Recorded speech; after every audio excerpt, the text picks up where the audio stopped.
tous. Que vient faire un syndicaliste à la Manif pour tous? Tout simplement ce qui est ou devrait être au cœur de toute action syndicale, veiller à la protection des plus faibles, s'opposer à la marchandisation de l'humain, réclamer justice pour les victimes de ces systèmes qui broient femmes, hommes et enfants.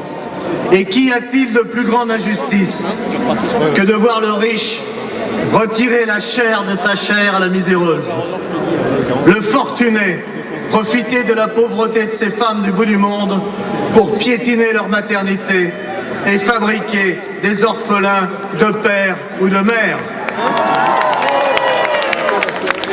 À Monsieur Pierre Berger,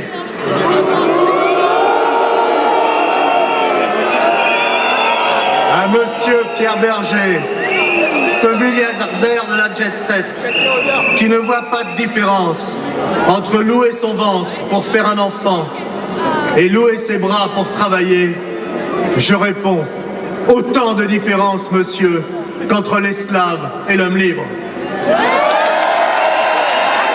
Autant de différence qu'entre le dénuement et l'opulence.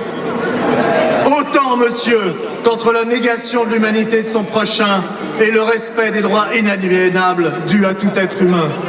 Non, monsieur, l'argent n'autorise pas tout.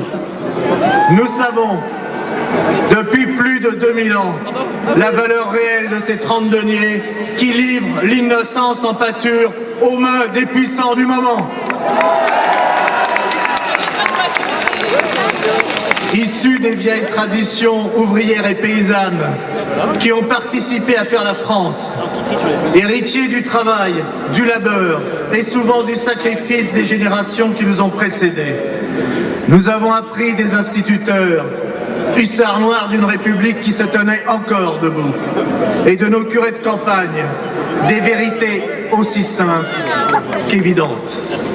Vérités que nos élites déliquescentes semblent avoir bien oubliées.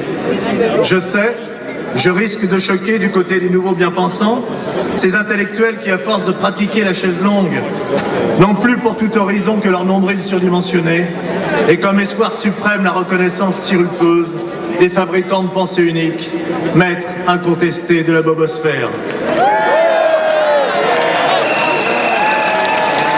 Veuillez d'avance excuser la brutalité de mes propos.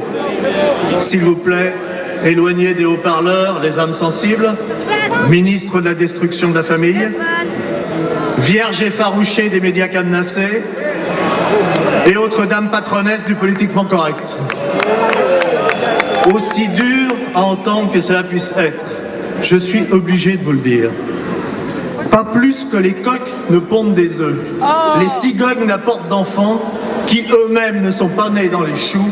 Je sais, c'est affreux, c'est abominable, c'est réactionnaire, mais c'est la vérité. Nous sommes tous nés d'un homme et d'une femme.